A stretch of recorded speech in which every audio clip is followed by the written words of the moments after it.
שרים ילוזו והחסידים ברינה ברינה יגילו והחסידים ברינה ברינה יגילו והחסידים ברינה ברינה יגילו והחסידים ברינה ברינה יגילו הם צדיקים. On va ce soir parler sur l'espoir et le désespoir.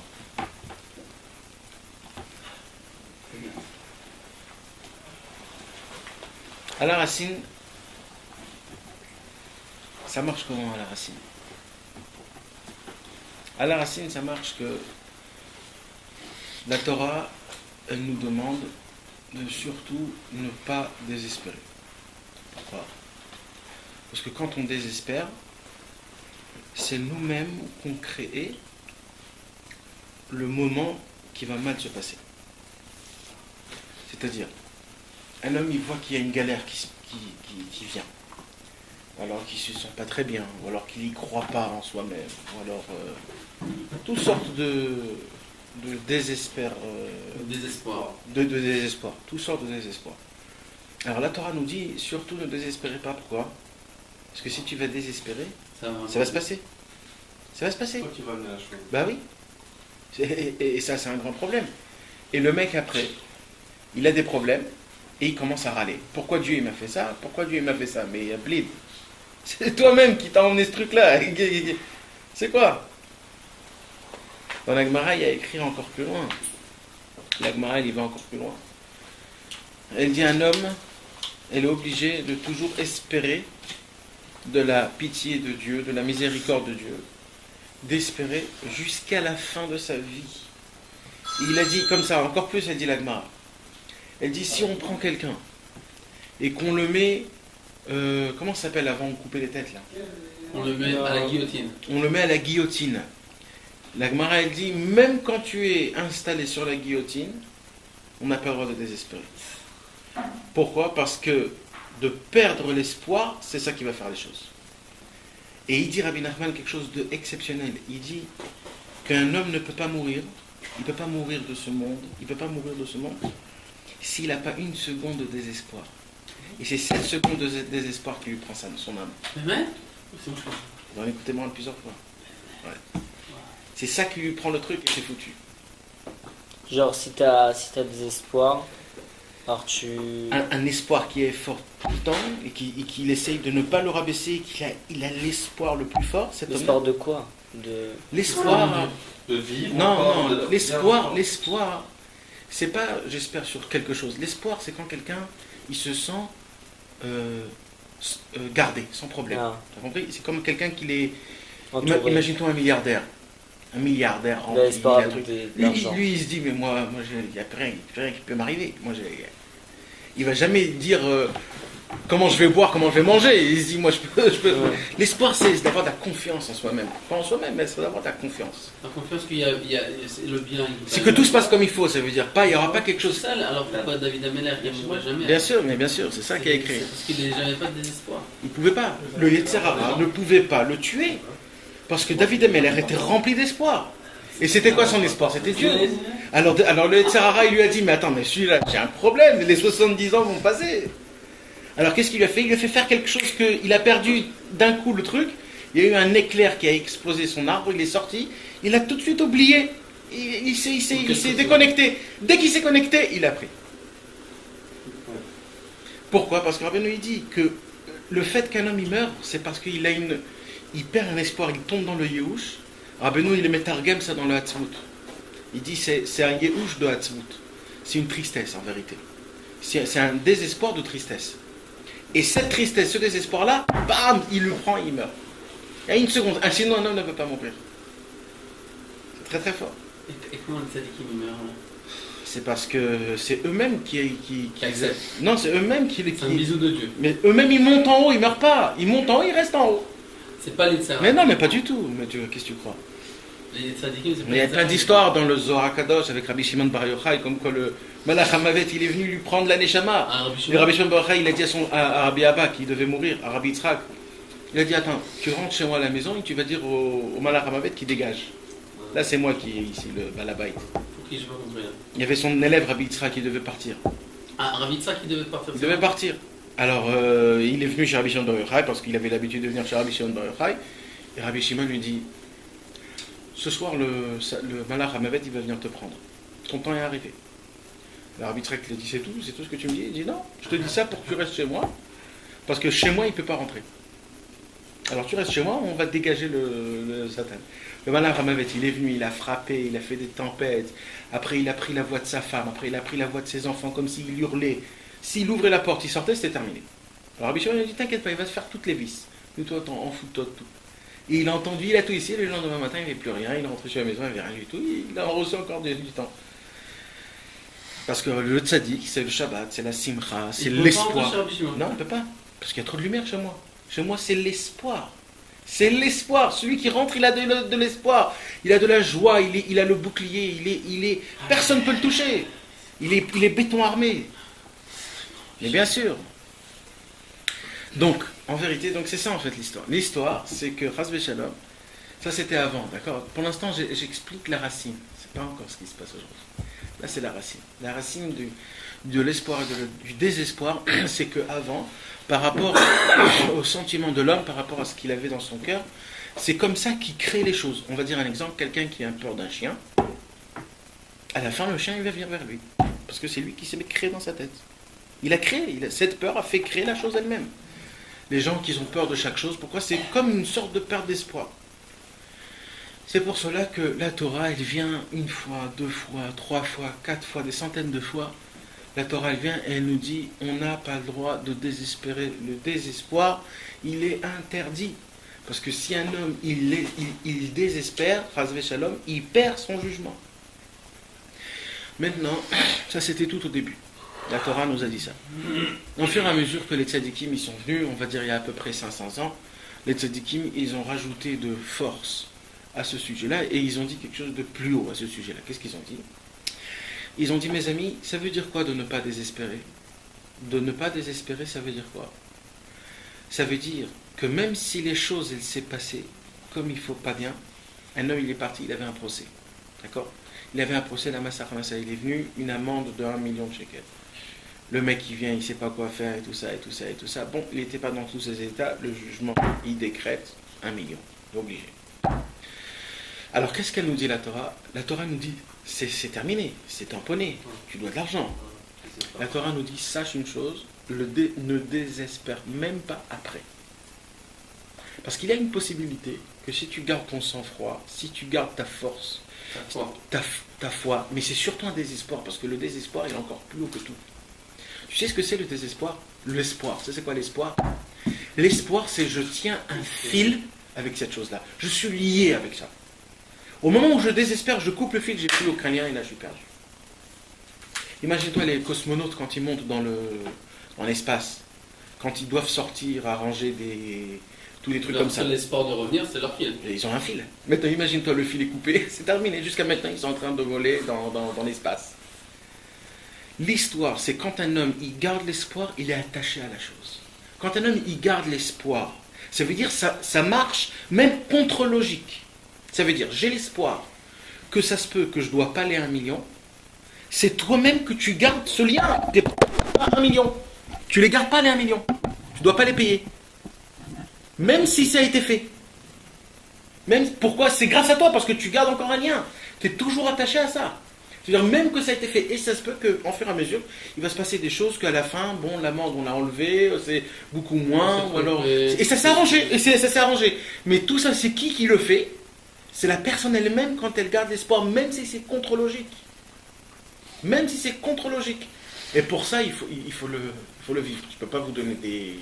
C'est comme ça, c'est la médecine, c'est comme ça que ça marche. Alors Benoît, il a dit plus fort que ça. Attends, il a dit pour ça, attends. Oui, D'abord la racine, pour voir d'où ça vient tout ça. Pour comprendre c'est quoi la grandeur de Rabbeinu. Donc, ce qui s'est passé, c'est qu'en vérité, la Torah nous apprend, en fur et à mesure, à la fin, ça veut dire à peu près 500 ans, le Harizal et tous les tzadikim, ils sont venus, ils nous ont appris un chidouche qui est énorme, c'est qu'on n'a pas le droit de perdre l'espoir, même si c'est déjà coulé, même si c'est déjà foutu. Même si c'est foutu, sache qu'il y a toujours une porte de sortie.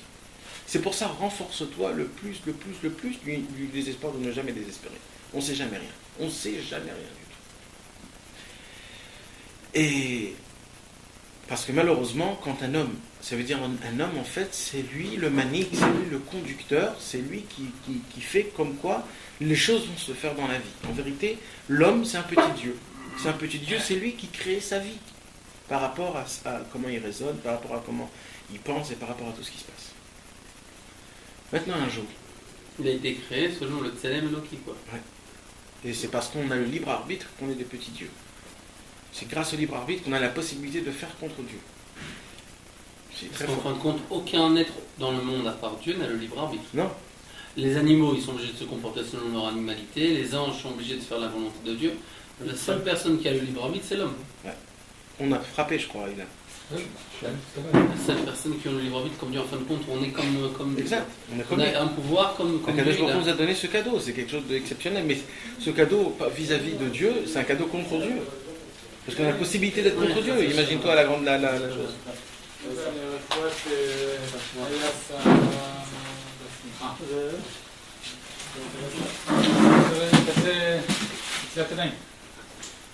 נשים מחדש כאן. יש פה שניצל... לא, לרפואה. כמה? היה שעה בשמחה. לחדש את המנאי. יש לך פה שניצל קראת.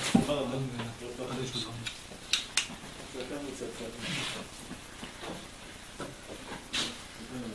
On parle de ça, le conduit. Est-ce qu'ils sont les trucs de... Ah, c'est là.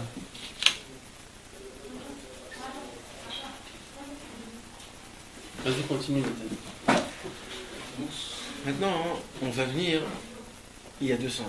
Il y a 200 ans, il s'est passé quelque chose de spécial. On aurait beaucoup de tzadikim qui auraient voulu avoir cette chose. Mais ils n'ont pas eu ce mérite. Quand la même raison pour laquelle il y a à peu près, quand Rabbi Nachman, Rabbeinu, on va dire 2-3 mois avant qu'il parte de ce monde, il était malade. D'accord ? Et pas malade comme vous le croyez. D'accord ? Rabbeinu était malade de la tuberculose. La maladie de la tuberculose aujourd'hui, si tu ne prends pas de vaccin, tu crèves après 3 semaines. Aujourd'hui, c'est comme ça que ça marche. Il n'y a pas de vaccin, 3 semaines, c'est terminé l'histoire. Rabbeinu, il est resté 3 ans avec cette maladie. Ça n'existe pas. C'est pas humain, c'est pas normal. Maintenant, c'est quoi la maladie de la tuberculose ? C'est les poumons qui sont complètement explosés et tu peux tousser pendant 3 heures d'affilée. Et du sang. Et mis à part le sang, mais tu t'imagines déjà rien que de tousser, est-ce que vous... T'es épuisé. Mais quoi épuisé ? Mais tu peux plus bouger tellement, parce que c'est tout ton corps qui essaye de... Il comprend pas ce qui se passe. Il y a des problèmes, il sait pas ce qui se passe. Et Rabbi Nachman, il arrivait à des stades où il toussait des heures et des heures, un après l'autre. Et c'était très dur pour lui.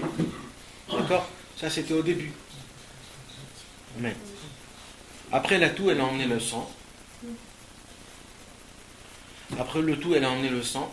Et là, Rabbi Nachman, c'était pas juste qu'il toussait, il vomissait du sang, des seaux et des seaux de sang. On raconte que Rabbeinu avait une bassine d'or comme ça. Amen. Et quand il parlait, il disait une Torah, du sang il coulait et il changeait de bassine parce qu'elle se remplissait de sang. Et vas-y, une autre bassine. Et il continuait à parler et une autre bassine. Et continue, vas-y. Et il parlait à voix haute, à voix basse et tout ça. Donc, imaginez-vous, pendant 3 ans, il a souffert de cette maladie qui était exceptionnelle. Donc, 3 mois avant qu'il parte de ce monde, Rabbi Nachman était complètement déchiré, complètement à la masse, si on peut le dire. Et Rabbi Nachman, il Pas a... à la masse. Ouais, La masse, c'est fou. ouais, ça veut dire pas bien, quoi. Il était très explosé. Quoi. Brisé, il était Il brisé. était dommage brisé. On parle matériellement, bien sûr. Et Rabbi Nachman, On parle de son corps. de son corps, matériellement. Physiquement. Physiquement. Matériellement, c'est son argent. Ouais, physiquement. Alors, et Rabbi Nachman, il a un petit cadeau de Dieu, c'est qu'avant de partir de ce monde, il est parti habiter à Ouman. Il est parti habiter à Ouman. Avant, il habitait à Breslev. À Breslev, il y avait toute sa famille. Et quand il est C'est parti... homo-slave. Breslev, c'est à côté d'Ouman, c'est en Ukraine. Les deux, c'est en Ukraine. Il est parti. 100 km l'un de l'autre. Il est parti habiter, il était à Breslev, il y avait toute sa famille, il y avait tout le monde à Breslev, et il y a eu une incendie à Breslev. Alors Rabbi Nachman, il est parti habiter à Ouman. À Ouman, c'était bien pour lui. Pourquoi c'était bien? C'est parce que personne ne pouvait l'embêter là-bas. Ses élèves ne pouvaient pas venir tout le temps, c'était loin, avant ça prenait du temps pour arriver. Donc il avait une petite... il pouvait un petit peu se dégager, il avait un peu de temps pour soi-même. Et Rabbi Nachman, pour lui, il était content de ça. C'est qu'il pouvait faire ce qu'il devait faire, d'après dans les cieux, dans tout ce qui se passe, toutes les réparations qu'il devait réparer. Il avait la possibilité de monter là où il fallait qu'il monte. Maintenant, c'était le Shabbat après Tisha B'Av. Et Rabbi Nachman, il avait jeûné Tisha B'Av. Et qu'est-ce qui s'est passé? Il était chez lui à la maison, et d'un coup, Erev Shabbat, il entend qu'on frappe à la porte. Quand il frappe à la porte, le shamash il vient pour ouvrir, et qui il voit? Il voit tous ses élèves. 60 personnes. 60 personnes rentrent, et Rabbi Nachman dit, mais qu'est-ce que vous faites là? Et ils lui ont dit, on est venu te voir.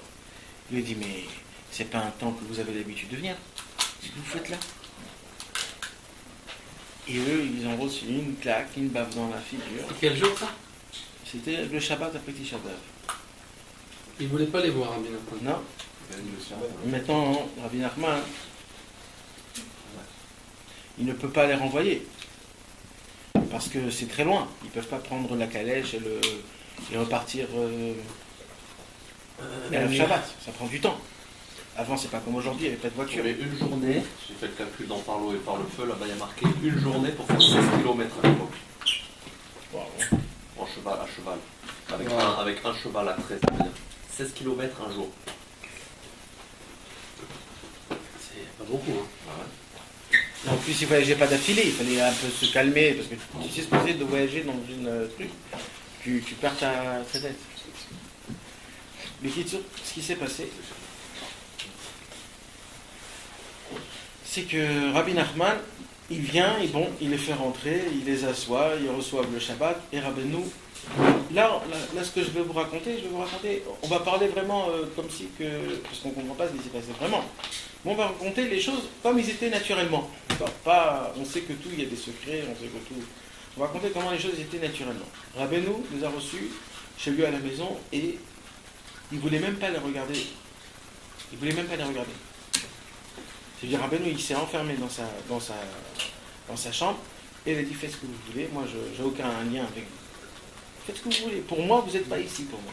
Vous êtes venu en plein milieu, je ne comprends pas comment vous faites des choses comme ça. mais non, mais il faut comprendre, Rabbeinu était malade 3 mois avant de partir, tu t'imagines de quoi on parle. Rabbeinu, il ne pouvait même pas parler, il ne pouvait même pas marcher, il ne pouvait rien faire.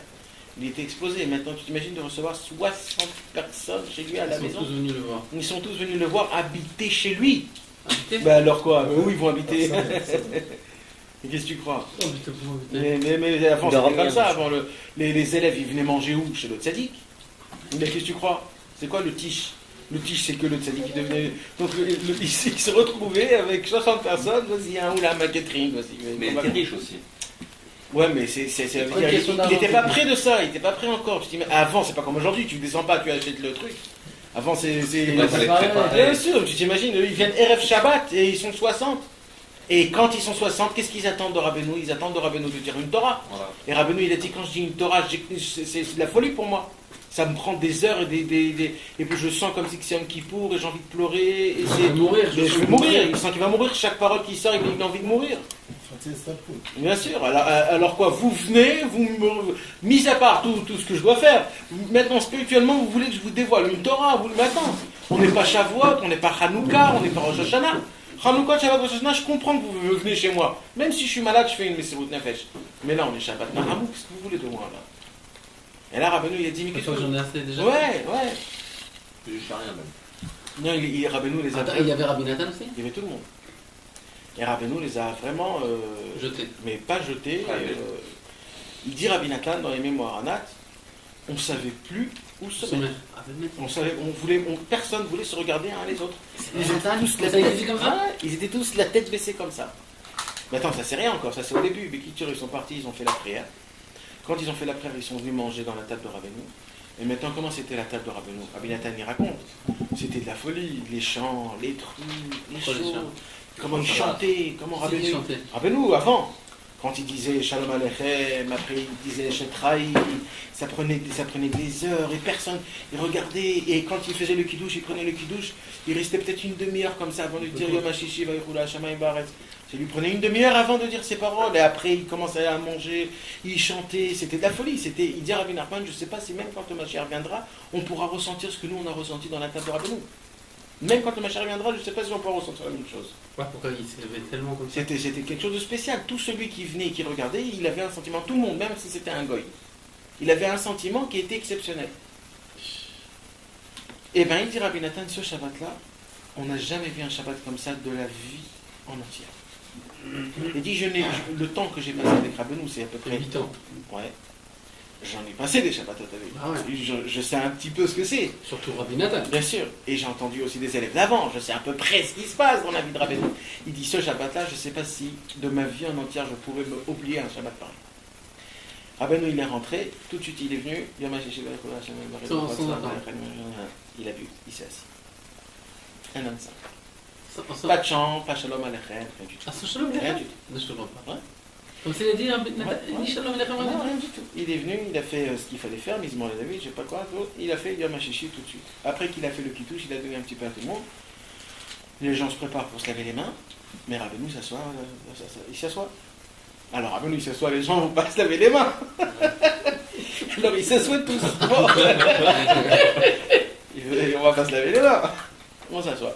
Et Rabbeinu les regarde un par un. Et là il dit Rabbi Nathan, il a dit, j'ai peut-être senti, après 120 ans, quand les deux anges, ils vont me prendre là-haut dans le ciel, dans le grand Beddin, quand on va me juger, j'ai senti un petit truc comme ça, comment Rabbeinu, il nous regardait, il nous testait, il nous regardait. Tu t'imagines quand quelqu'un te regarde comme ça 5-10 minutes, et c'est pas stable comme ça. Moi je me rappelle des fois quand Rabbi Israël il faisait ça, c'était de la folie, tu te rappelles, c'était de la folie, tu savais plus ce qu'il fallait faire. Tu savais plus où te mettre, même ta tête, tu commençais à avoir chaud, tu sais plus ce qui se passe, j'ai de la sueur, tu sais plus où il faut regarder. Ouais, à tout le monde il a fait ça, mais tu deviens fou. Maintenant un rabbin il te regarde 5-10 minutes, la même personne comme ça, il le regarde. Quand il le regarde, le rabbin il te regarde, il rentre dedans, il plonge dedans, tu sais exactement ce qui se passe. Et vas-y un par un. Et les gens là-bas, ils ont regretté qu'ils sont venus faire Shabbat. Bon. Rabbeinu, il s'assoit, il n'a pas fait Netet Edaim, et Rabbi Nathan, il nous dit comme ça. On a vu, dans ce qui se passe avec Rabbeinu, on a compris, ça veut dire, que Rabbeinu était complètement brisé, même moralement, même spirituellement. Il était complètement brisé. Il dit Rabbeinu, et Rabbi Nathan, il dit que sa figure était devenue noire. Pas la couleur, mais ça veut dire quand quelqu'un il a reçu une mauvaise nouvelle ou quelqu'un il dit on n'a jamais vu comme ça Rabbeinu. On connaît Rabbeinu que c'était toujours un homme sérieux, on ne le voyait jamais qui rigolait. Ça on sait, ça on connaît. Mais cette fois-ci, ce sort de figure, il dit on ne pouvait pas supporter ça. Il dit Rabbi Nathan, on a commencé à tous ressentir de la race énorme dans notre cœur, comme si que oh là, ce qui se passe, c'est quoi ce truc-là? Tout était vivant, tout ce que Rabbeinu nous sentait, tout le monde ressentait, c'était vivant. Et ils étaient explosés. Et Rabbi Nathan, il ne savait pas quoi faire, il ne pouvait pas supporter de rester comme ça. Il ne pouvait pas. Et Rabbeinu, il était tellement cassé, comme Rabbeinu, c'est un maître, c'est un seigneur. Quand on est dans des mauvaises périodes comme ça, qu'est-ce qu'il faut faire? Il faut essayer de se renforcer. Alors Rabbeinu, il essaie de se renforcer. Alors qu'est-ce qu'il fait? Il commence à se parler à soi-même, à se dire des paroles de renforcement. Et il se parle à soi-même dans sa barbe. Ça veut dire que tout le monde écoute, mais en fait, il se parle à soi-même, il n'est pas à personne. Et en se parlant à soi-même, il dévoile une Torah exceptionnelle. Une Torah exceptionnelle. La Torah du Shlema Zanik, du Ish Pashut, du Prostik, pardon. La Torah du Prostik. La Torah de l'homme simple. Rabbeinu, qu'est-ce qu'il dit comme ça? Il dit il y a des gens qui sont très hauts, des tzadikim. Des gens qui sont tzadikim, eux, ils n'ont pas de problème normalement. Pourquoi? Parce qu'ils montent dans le ciel, Akadosh Baruch Hu leur donne tout ce qu'il veut. Ils ont de la lumière, ils ont des choses. Mais les pauvres, les gens qui sont complètement en bas, qui n'ont aucun lien avec la Torah, ils n'ont aucun lien avec les mitzvot, d'où eux, ils reçoivent leur vitalité? D'où? Ils n'ont rien. Ils n'ont rien, ces gens-là. Alors d'où ils reçoivent? Alors Rabbeinu, il dévoile que des fois, le tzaddik, Akadosh Baruch Hu lui fait faire des périodes qui sont très hautes et des périodes qui sont très basses. Parce que quand il va être bas et qu'il veut demander à Hachem, il dit Hachem, rappelle-toi, moi j'étais à côté de toi. Et quand je suis en bas, j'ai besoin. Et quand Dieu il va lui donner à la personne qui est en bas, il va donner aussi à tous les autres qui sont à côté de lui. Donc comme ça, automatiquement, les gens les plus simples, les gens les plus qui n'ont aucun lien avec la Torah, qui n'ont aucun lien avec la Torah, les mitzvot et la Boucha, eux ils vont recevoir de la lumière grâce à ce tzaddik qui tombe quand il est en bas dans des périodes qui sont très dures. Et Kaviachol, c'est là où Rabbeinu il a compris c'était quoi cette chose-là qu'il avait. Qu'en fait il était descendu le plus bas, le plus bas, le plus bas. Et Rabbeinu il a dit j'ai pris le niveau le plus bas qui puisse exister. Le plus bas. Rabbeinu est descendu d'un niveau le plus bas qui puisse exister. Il est arrivé de ce niveau-là, mais vraiment, il avait tout perdu. Tout perdu. Mais exprès. Pourquoi? Pour trouver Hachem, même dans les endroits les plus bas, les plus nazes, les plus horribles, les plus rasras, les plus tout ce que tu veux. Et il a dit Rabbeinu à Hachem, Hachem, fais-moi faire tomber, fais-moi faire descendre, jusqu'à... Essaye de voir tous les juifs jusqu'à la venue du Mashiach, le juif le plus bas qui est puis descendu, moi je veux être à son niveau. Je veux descendre le plus bas, où il n'y a pas le plus bas. Prends le juif le plus naze qui puisse exister jusqu'à la venue du Mashiach, je veux être comme lui. Je veux être à son niveau. Et de là-bas, crier à Hachem. Pour que ce juif-là aussi reçoive de la lumière comme moi. C'est de là-bas que je veux crier à Hachem. Et Rabbeinu est descendu là-bas. Et ça lui a fait très mal. C'est ce qui s'est passé, c'est ce que je vous raconte. Il était cassé, brisé. Tu t'imagines, tu rentres ta tête dans la gueule du lion. Mais pas comme ça. En plus de ça, malade dans l'état où il était. Et en plus de ça, malade. En plus de ça, malade. Tu t'imagines de demander à quelqu'un de servir Hachem quand il est malade, mais laisse-moi tranquille, je suis malade, c'est bon, je suis pas tour, laissez-moi. Pas tour, selon Bien le sûr, rapport, en bien plus sûr, de ça, mais selon- voilà, laissez-moi. Et lui, là, Rabbeinu, il demande fais-moi faire Non, le il est travail malade, le plus il va mourir difficile. dans 3 mois, il va mourir dans 3 mois. Ouais, fais-moi faire le travail le plus difficile Voilà. au monde. Il n'y a pas plus dur que Alors ça. qu'il devrait être au repos. Et je vous rappelle aussi un petit truc. Parce qu'il aurait pu rester dans son. Je vous rappelle quelque chose. Rabbeinu, il a dit je suis arrivé en Eretz Israël parce que moi j'ai eu la force de descendre le plus bas des plus bas. Le Baal Shem Tov, il n'arrivait pas de descendre le plus bas. Donc Rabbeinu, il a dit ça quand il avait l'âge de 22 ans. Là, il a l'âge de 38 ans, 37 ans, 38 ans. Donc imagine-toi où il est arrivé et dans quelle maladie il est tombé. Donc il est descendu dans un endroit plus pire que nous tous là. Hein. Là, on était très bien. Là, on est très bien. Là, comme on est là, on est très bien. Rabbeinu a choisi un niveau le plus naze qui puisse exister au monde. Il a dit, moi je veux être comme cet homme-là et tu vas me mettre dans cet homme-là. Et il est descendu dans cet homme-là. Et maintenant, comme ça, imagine-toi un mec, d'accord? Tous les années, ils viennent de voir. Un mec, il a tout ce qu'il faut, il a tout. Et d'un coup, on prend tout, il n'a plus rien. Il n'a plus rien. Mais même si c'est le plus fort au monde, il s'est trop habitué à tous ces kilim qu'il avait, Bien sûr. tu ne peux pas le laisser tout seul, le pauvre. Même si c'est un exceptionnel. Un hacker dans l'ordinateur. S'il n'a pas d'ordinateur, ce mec, il vaut rien. Même si ça, il craque tous les trucs que tu veux. Bien sûr. Tu lui enlèves son ordinateur, il vaut rien. Bah oui, c'est plus quoi. Et bien là, Rabbeinu, qu'est-ce qu'il lui a fait à Hachem? Je t'enlève tout. Tu t'imagines Rabbeinu tout seul, sans rien? Mais c'est encore plus pire de rentrer ta tête dans la gueule du lion. D'un lion qui n'est pas éduqué. Qui n'est pas, comment on dit? Dressé. C'était une histoire, une question de vie ou de mort, même pour Rabbeinu. Hein. Et Rabbeinu, il a commencé à se parler et à se donner de l'espoir. Et là, de quoi je vous parle? Là, je vous parle où tout est terminé. Parce que là, il ne s'est pas dit, je vais peut-être tomber. Là, il est tombé. Il est déjà là-bas. Il a vu qu'il ne peut plus rien faire. Je suis là-bas. J'ai 60 personnes qui sont venues apprendre de moi une Torah. Mais je ne sais pas quoi leur dire. Rabbeinu, tu sais ce que Rabbeinu leur a dit? Mais vous êtes des tzadikim, vous n'avez pas besoin de Torah. Comme ça, il a dit Rabbeinu. Tu sais pourquoi il a dit ça? Parce que même moi, je suis même pas comme vous êtes mieux que moi. Vous venez pour moi, vous êtes mieux que moi. Jusqu'à là, il est tombé Rabbeinu. Tu sais, c'est quel bisayon ça pour Rabbeinu? Mais on ne peut pas comprendre, jamais on pourra comprendre ce qui s'est passé là-bas. Et là, il y a écrit comme ça. Et il faut le voir dans les mémoires. Il dit Rabbi Nathan, d'un coup, Rabbeinu, il a commencé à parler au public. C'est-à-dire, il a terminé de dévoiler la Torah qu'il a dévoilée, une Torah exceptionnelle. Et il a commencé à prendre la parole au public. Et il dit, Rabbeinu, d'un coup, il a eu une figure, le sang est remonté. La tseva bapanim, il y avait de la couleur. Il commençait à devenir jaune et rouge, vivant. Et il a commencé à s'asseoir et à parler à chacun. Et il dit Rabbi Nathan, les 60 personnes qui étaient à la table, on était tous sûrs, chacun il a dit, tout ce que Rabbi a dit c'était à moi.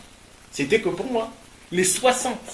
Rabbeinu avait une conversation avec les 60 personnes, comme si que c'était à eux, chacun c'était pour lui. Il dit Rabbi Nathan, j'ai compris que c'était tout moi. Après il a dit Rabbi Naftali, j'ai compris que c'était pour moi. Mais c'est une force, vous ne comprenez pas ce que c'est. C'est une force, mais exceptionnelle, parce qu'il y avait des gens très hauts, des gens très bas, des gens qui avaient ça, des gens qui avaient des problèmes. Rabbeinu, il devait parler avec tout le monde. C'était pas une Torah, c'était une parole d'ami. Parce que là, je suis un ami, là, je suis le plus bas. Je suis le plus bas, là, je suis votre ami. Et Rabbeinu a commencé à parler des paroles. Il dit Rabbi Nathan, toute ma vie, tout ce que j'ai connu chez Rabbeinu, tout, j'ai connu plein de choses. Maintenant, l'inverse, il dit, il n'y avait jamais eu un moment aussi grandiose. Jamais. C'était le moment le plus haut. Le moment le plus haut. Rabbeinu, il a dit des paroles. Il dit de Nechama, c'est-à-dire de consolation, de Hitraskut. Il a dit, on était tous du feu. Et attends, il est très tard, ils ont très faim. C'était 11h du soir peut-être. Ils n'ont pas encore mangé, ils sont en train de Netzilatadaïm, ils veulent manger du pain, ils n'ont même pas encore mangé du pain. Ils viennent d'un long trajet de Breslev, t'as dit c'est 100 km, 16 km par jour, imagine-toi. Ils sont explosés les gens, c'est pas en BMW. C'est avec des chevaux et des calèches, et ceux qui n'avaient pas d'argent c'était à pied. Ils étaient tous comme ça en train devant Rabbeinu. Et Rabbeinu leur parle de consolement, de renforçation, comment qu'il faut se renouveler, et que même si on est le plus bas, jusqu'à que Rabbeinu il vient au sommet, et il fait tomber sa tête comme ça en arrière, il reste quelques minutes comme ça, et après il se remet, et il crie à haute voix. Il ne s'est pas courbé d'abord complètement, il ne s'est pas plié. Non, de l'autre côté. Il s'est courbé de l'autre côté. Et là, il crie à haute voix et il dit la formule la plus haute qui puisse exister au monde, et ça c'est la formule la plus belle: le désespoir n'existe pas. La Torah nous avait dit le désespoir, on n'a pas le droit de désespoir. Il y a une possibilité que le désespoir C'est pas qu'il y a une possibilité, le désespoir existe. Mais Rabbeinu, il a demandé à Hachem, je veux tomber, descendre au plus bas. Et Rabbeinu a compris que le plus bas niveau, même là-bas, est de l'espoir. Donc moi je vous dis, je déclare devant tout le monde, le désespoir n'existe pas. C'est-à-dire, même si tu as désespéré, c'est pas foutu encore. Tu peux désespérer, tu peux faire déchirer ta truc, c'est comme un jeu. Tu as perdu dans le jeu, mais ça revient au début. Il dit Rabbeinu, même si vous désespérez, moi, j'espère pour vous. Israël Dagan, un jour, il a dit, au nom de Rabbi Israël, que quand Rabbeinu il a dit le désespoir n'existe pas, il n'a pas dit ça pour nous. C'est Rabbeinu qui parlait de soi-même envers nous. Moi, je ne vais jamais désespérer de vous. C'est de ça qu'il voulait dire. Ça veut dire qu'en fait, même comme si... Israël. Ouais, comme ça, ça veut dire même si toi, tu désespères, moi, je ne désespère pas pour toi. Moi, je garde encore le lien. Le désespoir n'existe pas. C'est jamais, jamais, jamais foutu. Jamais perdu. Jamais, jamais perdu. Jamais. C'est jamais dans tous les cas. Même si on croit, même si c'est jamais perdu l'histoire. C'est jamais perdu. Et plus on est attaché au tzaddik, plus c'est encore gagné. Et c'est encore ça. Parce que ça n'existe pas. Si avant il y avait possibilité, à cause du désespoir, à cause de ces problèmes-là, de faire tout comme ça, de briser tout, alors c'était un problème. Mais si aujourd'hui on a la possibilité même Chas v'Shalom, de désespérer, il y a encore quelqu'un qui y croit en nous et que lui ne désespère pas par nous. Et plus nous on se renforce et qu'on ne désespère pas, plus on gagne encore plus. Et ça c'est très fort, c'est très haut, celui qui arrive à le vivre et à le désespoir. Rabbeinu, il a déclaré dans le monde, et quand il a dit ça c'est fait, parce que lui-même il est passé par là-bas. Rabbeinu est passé dans l'endroit le plus bas, et c'est là-bas où il a décrété le désespoir n'existe pas. Et là il est remonté là où il devait être. Et c'est comme ça que l'histoire s'est terminée. C'est que Rabbeinu il s'est mouillé pour nous. Rabbeinu s'est mouillé pour nous. C'est ça là, l'histoire. Et c'est pas rien du tout. C'est pour ça mes amis, bien sur qui s'appuyer.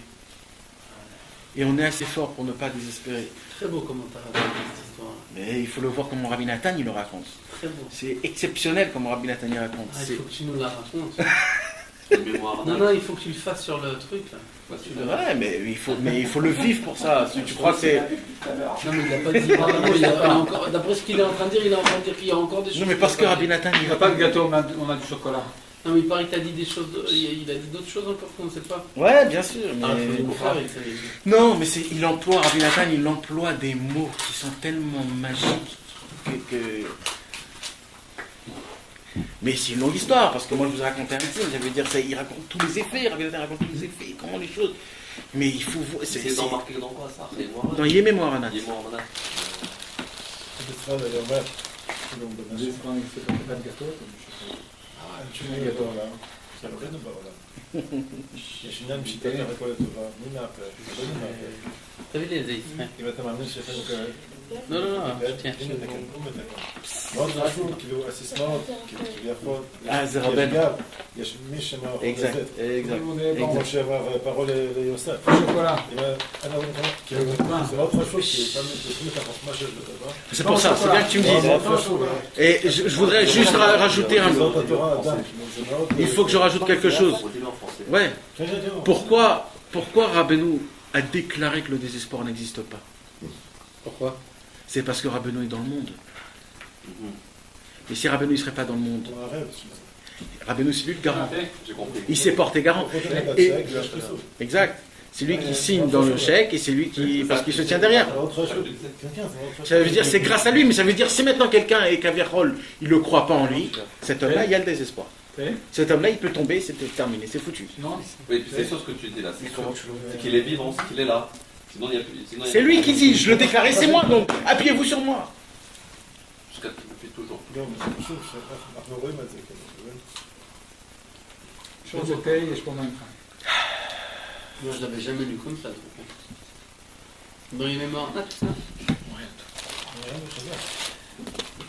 Il est donc par le feu et par l'eau, ça? Il m'a bien fait vivre en interne. C'est comme si qu'on était là-bas. Bah parce que moi aussi, je le vis là. Ah ouais, bah, ça se voit. Hein. Parce que moi, j'étais là-bas, là. Bon, pas cher. Спасибо, спасибо. Mais comme ça, Rabbeinu, il est plus rien. Il était cassé, brisé. Comme nous, vraiment, comme nous quand on n'est pas bien du tout, comme ça il était Rabbeinu. Quel Torah il a fait derrière ça? Sinon, Il est parti voir ses élèves, il leur a dit, mais faites ce que vous voulez. Mais vous avez des tzadikim, vous avez pas besoin de mais, moi. vous n'êtes pas des réchains pour que Vous vous êtes disiez juste moi. qu'est-ce que vous voulez de moi là? C'est à cette période-là qu'il a dit je sais rien. C'est dans cette Aussi. Qu'est-ce qu'il dévoile comme Torah derrière? Parce qu'il paraît que c'était quelque chose de grandiose. Lequel? 78 de la deuxième partie. רגע, זה בשכבות יצריים. Etzraim. זה מזכיר את מה שאני חושב. חזק מאוד, זה ארץ ישראל, אתה יודע, La Torah du Prostik. Et c'est là-bas où Rabbeinu il dit Aniush Bolam Klal. C'est la formule magique du monde que tout le monde se rappelle de Rabbeinu grâce à cette formule. Dès qu'il est David Améler là-bas, c'est cette Torah-là, 78, c'est là. Non. C'est la Torah qui parle de Eretz Israël et de l'homme simple, le chemin de Eretz Israël. Baruch Atah. Bah, c'est la phrase clé. Hein. C'est celle qu'on a mis dans tout nos livres. Je vais te dire quelque chose, Yitzhak. Je vais te dire quelque chose. Si Rabbeinu il ne se serait pas passé ça comme ça, et qu'il vient et qu'il me dit Aniush Bolam Klal, je dis écoute, merci bien Rabbeinu, tu es un grand tzaddik, je suis rien du tout, mais ça ne me prend pas. Ça me parle pas. Rabbeinu, il savait tout. Rabbeinu, il a dit vous avez raison mes amis, je vais mouiller comme vous. Je vais mouiller comme vous. Tiens Hachem, prends tout ce que j'ai acquis aujourd'hui. Laisse-moi tomber le plus bas des plus bas. Le plus bas des plus bas. Le plus bas des plus bas, et bien encore plus bas. Et de là-bas, je vais vous crier du fond de mon cœur. Enius Bolam Klal. Et là, je peux rien à dire. Là, Rabbeinu, il vient, j'ai plus rien à dire. Ça veut dire que c'est très simple. Eh oui. Ça veut dire qu'il n'y a personne qui est dans les espoirs en vrai. Quelqu'un qui dit ouais, j'ai Ça veut dire que c'est juste même pas. Non, mais ça veut dire, écoute-moi bien, il est parti dans le ventre de la Kippa, dans le ventre du désespoir, et en étant un homme le plus bas, comme ça veut dire bien plus bas que nous. Et de là-bas, il crie, et le plus prossique, Il dit, bah non, il n'y a pas de désespoir dans le monde. Hachem, il est tellement grand qu'il n'y a pas de désespoir dans le monde. Et pour Ça veut ça. dire que pour nous, alors, c'est très facile alors. Mais pour ça, il faut Alors, être c'est plus un dimion, celui qui n'est pas attaché au Tout notre trafic, il est Yetzirah des aujourd'hui, c'est un dimion alors. Mais celui qui n'est pas attaché à Rabbeinu. Celui qui parle des Shabbat, ça aussi, le désespoir n'existe pas, mais il n'a pas la notion de ça. Parce que c'est que Rabbeinu qui nous donne la notion. Mais si tu ne la donnes pas, on l'a pas non plus jusqu'alors. Cette notion-là, on dit d'accord, on répète cette phrase-là. Sur quoi on s'appuie? Il n'y a pas de désespoir. Non, mais c'est pas quelque chose à dire, c'est pas quelque chose à dire. C'est de comprendre, de se persuader, C'est ça, de donc, savoir. tu nous dis pas- Mais si on ne sait pas comment il est descendu bas pour le dire, maintenant on a un espoir vraiment, parce qu'on connaît l'histoire. Non, Je mais, connais pas non, mais l'histoire, Rabbeinu, je peux oui, savoir. mais Rabbeinu nous a déjà dit, mes amis, j'ai des épaules qui sont très très Ouais. grandes. Appuyez-vous sur moi. Ouais. J'ai assez de force. Mes épaules sont faites pour que vous vous appuyez. Vous appuyez sur moi. Non, mais là, de là, j'arrive à comprendre, moi, un peu autre chose. J'arrive à comprendre en fin de compte. Vraiment, j'ai une foi comme ça qui vient, qui se grave sur moi. Je me dis, mais Rabbeinu, il est bêtement parti dans le ventre de la Klippa, dans un niveau le plus bas du monde, et de là-bas, il crie le désespoir n'existe pas. Alors ça veut dire que tout mon Yetzirah à moi, c'est qu'un dimion. En vérité, tout ça. Un dimion alors mon Yetzirah. C'est pas que c'est ton Yetzirah, c'est un dimion. Tout ce qui me donne dans mon cœur que je suis en tristesse, Ouais. que je vois, Ça oui, du cinéma. ça oui. C'est le Parce que film si- que toi tu fais Non, parce que c'est j'ai pas fait ça, c'est que je me dis, moi je me dis que je suis pas assez fort. Je vais dire un secret. Moi je me dis que je suis pas assez fort. Alors ça c'est du cinéma que je suis pas assez Mais fort. Trac, je vais Parce dire un qu'Arnaud, il secret. était bien plus bas que moi quand il est descendu. Je vais dire un secret énorme. Mais il a trouvé Dieu tout de suite. Je vais te donner un secret. Et tu vas le comprendre. Il y a beaucoup de gens qui m'ont posé des questions. Est-ce que ça existait les dinosaures? Oui. Il y en a qui disent oui. Il y en a qui disent non. Comment tu dis oui? Parce qu'il y avait les ossements. Bon, là, C'est logique peut-être. C'est logique. Pourquoi c'est logique? Parce qu'on te l'a donné quand tu étais tout petit. C'était quelque chose de normal. Il y a des gens qui vont te dire pas du tout, c'est pas logique du tout. C'est pas du tout. En vérité, c'est pas du tout logique. Si tu fais le compte que les dinosaures. Est-ce qu'il y avait ou pas alors? C'est quoi la réponse? Alors voilà, alors en vérité, on ne peut pas savoir si on a eu ou pas. Parce qu'on ne peut pas savoir. Mais il y en a qui disent qu'il y avait, il y en a qui disent qu'il n'y avait pas. On ne va pas rentrer dans l'histoire s'il y avait, on ne va pas rentrer dans l'histoire s'il n'y avait pas, d'accord? Il y en a qui disent qu'il y avait, il y en a qui disent qu'il n'y avait pas. Même chez les juifs, il y en a qui disent qu'il y avait, il y en a qui disent qu'il n'y avait pas. Mais moi, hein, j'ai trouvé une autre réponse, mais pas, qui ne parle pas à cette réponse-là. C'est-à-dire, je veux répondre quelque chose pour que vous puissiez connaître un secret énorme. Écoute bien ça, Yitzhak. Ouais. Il y a écrit que Dieu a créé ce monde âgé. Il a fait de moi. Âgé. Il a créé un monde pas neuf, vieux. Ah, c'est marqué ça? Donc, bien sûr. Où c'est marqué ça? C'est écrit dans le Midrash, c'est écrit dans la Gemara. Mais quel milab ivrit?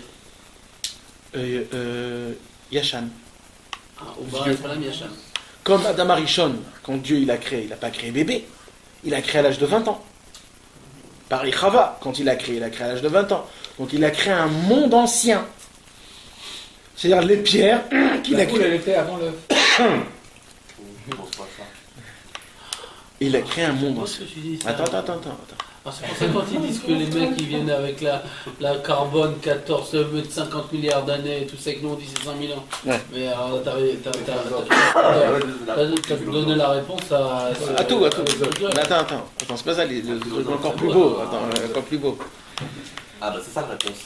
C'est qu'en fait Dieu il a créé, ça veut dire que ça se peut qu'il a créé. C'est vraiment marqué là? Ouais, c'est écrit, bien sûr que c'est Dans le écrit. Midrash, Ouais, c'est écrit plusieurs fois même. Ça veut dire que ça se peut que Dieu a créé la terre avec les ossements des comment ça on a dit? Des dinosaures. Parce que Dieu a créé la terre ancienne. C'est comme ça que Hachem a fait les choses. Il n'a pas créé quelque chose de neuf, il a créé quelque chose de vieux. Pourquoi justement? C'est-à-dire, imagine-toi, il y a quelqu'un qui découvre un ossement Ah non. et qui dit, voilà, par rapport à ces ossements, ça veut dire qu'il y avait avant des dinosaures. Mais la réponse, en fait, mais non, puisque Dieu, il a créé, fait comme ça. Tu sais ce qu'on dit? C'est la réponse de Dieu, va savoir. On ne sait pas, mais ça veut dire que Dieu, imagine-toi jusqu'où ça peut aller. C'est-à-dire que Dieu crée la terre et dedans, il y a des ossements de dinosaures. Attends, écoute bien ce que je vais te dire. Ça me fait honte de toutes les questions que j'ai sur Hachem parce qu'à chaque fois, en fin de compte, il y a une réponse. Mais bien sûr qu'il y a une réponse. Ah, Bien sûr. c'est ça qui est honteux, en fin de compte, qu'on n'ait pas confiance en Dieu alors. Tu sais ce qui peut s'arriver des fois? Des fois, on se réveille. Des fois, mes amis, on se réveille le matin en se rappelant ce qu'on a fait hier. Mais en vérité, c'est Dieu qui te l'a mis dans ta pensée. Il ne s'est rien passé hier. Comme le monde, Dieu a créé avec des ossements dedans. Donc tu te réveilles le matin, tu dis, purée, hier, j'ai brûlé 10 heures, j'ai regardé des films, j'ai des trucs, j'ai fait ça. Cette journée, elle est foutue. Mais en fait, tout ça, c'est pour le libre arbitre. Il ne s'est rien passé hier. Rien. C'est Dieu qui t'a mis tout ça dans la pensée pour voir comment tu vas faire. Et tout le temps, c'est comme ça. Demain, on va se réveiller en regardant qui on est, parce qu'on sait qui on est, parce qu'on a fait ça, on a fait ça. Et par rapport à tout ça, on se dit, on fait un calcul. Ça, plus ça, ça, plus ça. Bon, ça veut dire que je suis un petit Breslev light, qui aime kiffer, qui aime aussi faire de ça, et ça. Bon, ça veut dire que je suis comme ça. Mais en vérité, tout ça, c'est zéro. Il ne s'est rien passé. C'est Dieu qui te met chaque matin, chaque soir, la Neshama, elle monte en haut, il programme une photo de quelqu'un. On va dire, celui-là, il va être comme ça, comme ça, comme ça. Et on va voir comment il fait quand il se passe. Le lendemain, maintenant, on se réveille, on ne se rappelle de rien. On sait juste la connaissance que Dieu nous a laissée dans notre tête. Et vas-y, va être Oved Hashem comme ça. Et nous, on se dit, ouais, comme ça. On va faire ça. Bon, je ne suis pas obligé de tout faire. Pourtant, je me suis pas réveillé. Je ne me suis jamais trompé au mikvé. Pourquoi demain, je vais aller tromper au mikvé? Et le mec, ça se peut que tout le temps, il se trompe au mikvé. C'est comme ça qu'il tombe. Et c'est comme ça que ça se passe, de jour en jour. C'est pour ça qu'il ne faut jamais regarder le passé. Le passé n'existe pas. Le passé ne va pas me faire créer le futur. C'est moi qui va créer le futur. C'est pas le passé qui va me créer le futur. Et tout ce que j'ai fait, c'est zéro. Ça se peut que ça ne s'est jamais passé. Ça se peut que Yitzhak t'ait jamais été chiloni. Ça se peut que jamais t'aies été pas religieux. Tu sais pas, qu'est-ce que t'en sais? Ouais. Tout a été dans la tête. Voilà, donc ça se peut. Pareil pour tout le monde. Ça se peut tout. Ah ouais, ça y est. Non, c'est pas de la folie, Lolo. C'est vraiment comme ça, mon fils. C'est de le mettre comme ça. Ça veut dire que c'est. Mais tu as Il y a des vécu. choses qu'on n'est pas. Ouais, mais tu as vécu, mais tout ça c'est dans ta tête. Mais c'est une vie. T'as Mais vécu quelle vie? Ça n'existe pas, tu vois aujourd'hui. Attends. C'est juste quelque chose qui est dedans. Le souvenir que tu as quand tu rêves. Ah ouais, T'as pas exact. l'impression. Quand tu rêves. Quand tu rêves. T'as l'impression Tu l'as vécu. que tu l'as vécu. Et alors c'est quoi? C'est pourtant c'est rêve, c'est en 2 secondes. Mais non, des fois on se réveille, on ne sait pas que c'était un rêve tellement que Peut-être que t'es dans un rêve. Mais elle a raison. Et peut-être que là maintenant c'est un rêve là. Que t'es Tu dans le un sais, rêve. mais ce qui se passe, tu le sais pas. C'est pas un rêve. Je comprends peut-être ça. Peut-être c'est un grand rêve ça. Jusqu'à chez midi, 1000 ans à nos yeux, c'est comme un jour. Moi, une fois, j'ai rêvé que j'avais trouvé un trésor. Dans le rêve, je sais que j'allais bientôt me réveiller, alors je me suis dit, bon, je vais mettre sous la tête d'oreiller, comme ça, quand je me réveille. c'est très fort. J'ai pas trouvé. C'est pas rien, c'est pas rien. Et alors comment on a fait après? J'ai pas trouvé, j'ai regardé sous la tête d'oreiller. Bon, c'était dans la jeunesse, hein. Je suis monté de niveau depuis. Aïe, c'est marrant ça. Tu vas mettre carte. Et maintenant tu vas me dire, mais les gens qui sont autour de moi, ils se rappellent la même chose que moi. Oui, bah Hachem il fait rentrer ça, c'est rien du tout. Mais ça veut dire, sache que les gens qui sont autour de toi, si tu vas selon la Torah de Rabbeinu, il te dit Echad Haya Avraham. Le monde, chaque homme, il doit dire que le monde il a été créé que pour lui. Ça veut dire je suis seul au monde, comme Abraham il était seul. Les gens autour de moi, ils sont pour moi, ça veut dire ça dépend de moi. Maintenant toi aussi, ça va dépendre que de toi, les gens autour de toi. Ça veut dire chaque être, il vit par rapport à Dieu son propre monde. C'est un peu compliqué, mais c'est tellement vrai en plus de ça. Les tzadikim, Dougma, par exemple, Rabbi Yehuda Anassi disait comme ça, il y a une histoire comme ça avec un des tzadiks qui était à l'époque de Rabbi Yehuda Anassi, qu'il est parti, il était très très pauvre, et il est parti, il a demandé à Dieu, il a donné une part de son monde futur, si je ne me trompe pas, pour avoir de l'argent. Il y a un pied en or qui est descendu, si je ne me trompe pas. Il est rentré chez sa femme, il lui a acheté le Shabbat, tout ça. Il lui dit, comment tu as vu ça? Il dit, j'ai donné une petite part de mon futur. Elle a dit, non, tu vas rendre tout ça, je ne veux pas du tout de ce truc-là. On va avoir, il va nous manquer quelque chose, hein, etc. Ils sont partis voir Rabbi Yehuda Anassi. Chaise à 3 pieds. Une table. Ils sont partis voir Rabbi Yehuda Anassi. Rabbi Yehuda Anassi leur a dit, bon, il lui dit à sa femme, t'inquiète pas, si vous manque quelque chose, là, moi, je le compléterai. Alors il a dit, mais c'est pas vrai. Parce que dans les mondes en haut, c'est même pas sûr qu'on sera ensemble. Parce que les tzadikim, ils ont chacun leurs 313 mondes, je crois. 310 mondes. Chaque tzadik, il a 310 mondes à lui. C'est-à-dire, c'est très... Ça veut dire quoi? Chaque C'est des plaisirs, c'est des plaisirs. ils ont 310 mondes à eux qui dirigent. Et tel tzaddik, il n'est pas dans le monde du lot Les tzaddik. pays. Toi aussi, tu auras tes mondes. Comme un Créer un monde comme un comme roi. toi. Comme un roi Voilà, qui c'est dit. exactement ça. Des- Toi, des- avec des ton pays âme, tu te différents. crées tes mondes. Tu te crées tes mondes, exactement. C'est exactement ça. Des vrais mondes, des vrais mondes. Tu te crées vraiment des vrais mondes. Ça veut dire, c'est pour ça que tu peux pas dire, oui, mais lui, il se souvient de toi. Non, tu t'es créé tes mondes, ton père, ta mère, tes amis, tout. C'est toi qui te le crées, à travers toi-même seulement. Et l'autre, et lui, il se crée ses propres mondes à travers lui-même. Et lui, il se crée ses mondes à travers lui-même. Tu dois vivre comme si tu étais seul au monde. Comme Avraham Avinu. Echad Aya Avraham. Le monde entier, autour de toi, il existe, mais en fin de compte, tu es seul au monde. Toi, avec Hachem. Parce que tout dépend entre toi et Dieu. Rien à voir avec les gens. Tu n'as rien à voir avec aucune personne au monde. C'est toi et Dieu. Dans tout.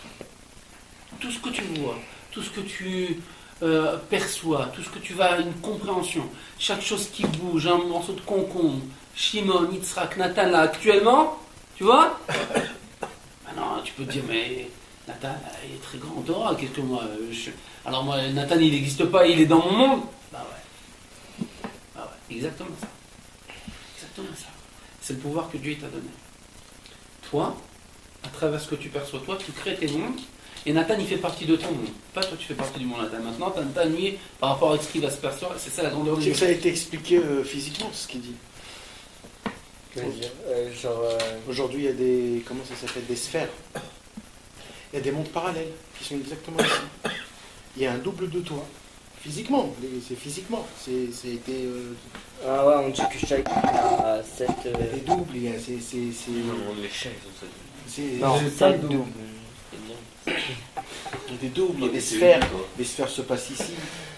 Toi, tu peux faire quelque chose comme ça et ça. Dans la sphère, c'est pas des autres choses. Et vous êtes tous liés. C'est pas des choses qui sont. Ça a été prouvé physiquement. Il y a des mondes. Si tu veux le vivre vraiment comme simplement, sans aller au-dessus de tes niveaux et sans entrer dans des imaginations trop grandes, tu fais ce qu'il te dit à Rabbi Nachman. Echad Aya Avraham, c'est avec ce niveau-là. Rabbi Nachman il dit pour pouvoir comprendre cette Torah et vivre cette Torah, il faut aller avec cette Hashmata-là, celle qui est au milieu du Likutei Moharan, où elle dit Echad Aya Avraham. Avraham il croyait qu'il était seul au monde. Pourquoi il a réussi à servir Dieu, comme il a servi Dieu? Parce que dans sa tête il était seul au monde. Il faisait ni cas de sa femme, de ses enfants, de ses amis, de rien. Pour lui, tous ces gens-là, ça n'existait pas. Parce qu'en Il était vérité, en seul vérité. au monde avec Dieu. Seul au monde avec Dieu. Est-ce que tu te rends compte de ce que c'est? Imagine-toi maintenant, tu te lèves le matin et tu te dis, tout ce qu'il y a autour de moi, ça n'existe pas. Il n'y a que moi et Dieu. Et tout ce que tu vois, à travers ta femme, tes enfants, ton père, ta mère, tu vois Dieu. Tu vois rien d'autre. Moi, c'est comme ça la vérité. Comme ça, il faut se lever le matin et comme ça, il faut commencer sa journée. Comme ça, il faut servir Dieu toute la journée. Le monde entier n'existe pas, ni ton associé, ni tes problèmes d'argent, ni rien du tout. En mal, hein, pas en bien. En mal, ça veut dire quoi ce que tu viens de dire? Là, j'ai pas compris. Non, parce que là, je crois en bien, pas en mal. Ça veut dire quoi en mal, pas en bien? Ce qu'il veut dire? C'est quoi en mal, pas en bien? Le mal et le bien, c'est quoi en vérité? C'est la vérité et le mensonge. Ok. Donc le mal, comme c'est le mensonge, il n'existe pas. Mais le vrai, le bien, c'est le vrai. Et il n'y a que le vrai qui existe. T'as compris? Donc c'est pour ça qu'il n'existe pas le monde. Parce qu'il est mal, parce que c'est du mensonge. Le mensonge n'existe pas. Mais le bien, ça veut dire la vérité. La vérité, elle a deux pieds, elle existe, elle est toute forte. C'est quoi le bien? C'est le Aïn Tova. Quand tu regardes tout positivement, quand tu regardes tout en bien, quand tu te regardes toi-même en bien, quand tu vois qu'il y a un vrai problème, tu te dis, c'est pas ça, il doit y avoir quelque chose de bien, il faut que je vois Penser positif. positivement et d'essayer de te renforcer, de ne pas regarder les mauvaises choses, toujours regarder positivement, toujours se juger du bon côté, toujours regarder de ne jamais, même pas d'y croire ce que tes Surtout yeux... de voir Dieu à travers toi-même. C'est quoi le vrai? C'est ça. Comment tu vois Dieu à travers toi-même quand tout est positif? Même des choses qui sont pas bien, tu essayes de te faire montrer, pas de prendre le mal et de dire que c'est du bien, ça non. Mais d'essayer de trouver du vrai positif partout, tout le temps, Enfin, à chaque fois. tout ce que mon cœur y perçoit, tout ce que mon intelligence se rappelle, toute ma compréhension que je perçois, je le perçois à travers mes amis, à travers le monde matériel, à travers la nature, à travers chaque chose que je vois et que je vis ou que j'entends. Et en fin de compte, tout ça, c'est une compréhension que Dieu me met dans la tête. Et comme tu viens de dire, en fin de compte, il m'a mis ça dans la tête, mais c'est lui qui l'a programmé. Il aurait pu me programmer tout le contraire. En fin de compte, j'aurais pu percevoir tout le contraire de Bien ce que je sûr, viens de percevoir. bien sûr.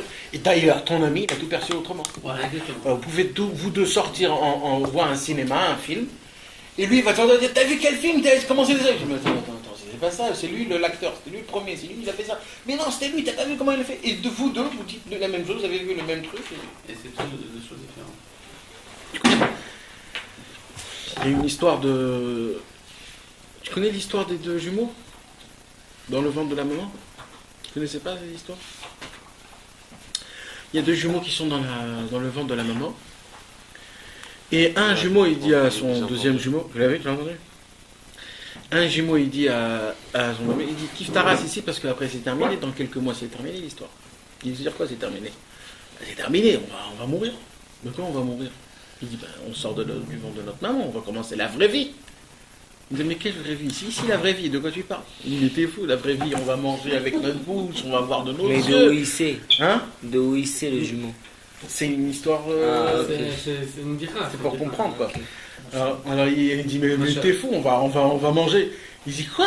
Qu'est-ce de manger? Nous, on mange avec le cordon. Mais dit, gars, mais t'es fou, tu vas manger avec ta bouche, mais t'as un problème. Il dit, mais attends, tu tournes la tête. On a une maman, là, on est dans le ventre de notre maman, elle nous aime, on va voir notre propre maman. Il dit, mais t'es fou, mais de quelle maman tu parles? Moi, je vois aucune maman, là, je vois de l'eau, je vois rien, je te vois toi, c'est tout ce que je te vois. Et l'autre jumeau, il dit, mais attends, tu délires ou quoi? Mais tu comprends pas qu'ici, c'est juste comme ça. Après c'est là où ça va commencer à vivre. C'est là où on va commencer à vivre. Cette conversation, c'est qui avait cette conversation? C'est Yaakov et Esav. Ils étaient eux deux dans le ventre de leur maman. Un, il croyait que c'était ici la vraie vie. Comme dans ce monti-là. On croit que tout c'est ici, après c'est terminé. Mais en fait c'est faux, ici on est dans le ventre de notre maman. C'est après que la vraie vie, c'est que tout va se passer. Et nous on se dit, mais on voit pas où il est Dieu. Mais c'est-à-dire quoi où il est Dieu? Il est partout, entre nous, dedans, comme dans le ventre du jumeau. On va regretter. Ah, bien sûr qu'on va regretter. Un call, chaque heure qu'on n'a pas fait du côté de celui-là, on va ouvrir. T'es parti très loin, toi.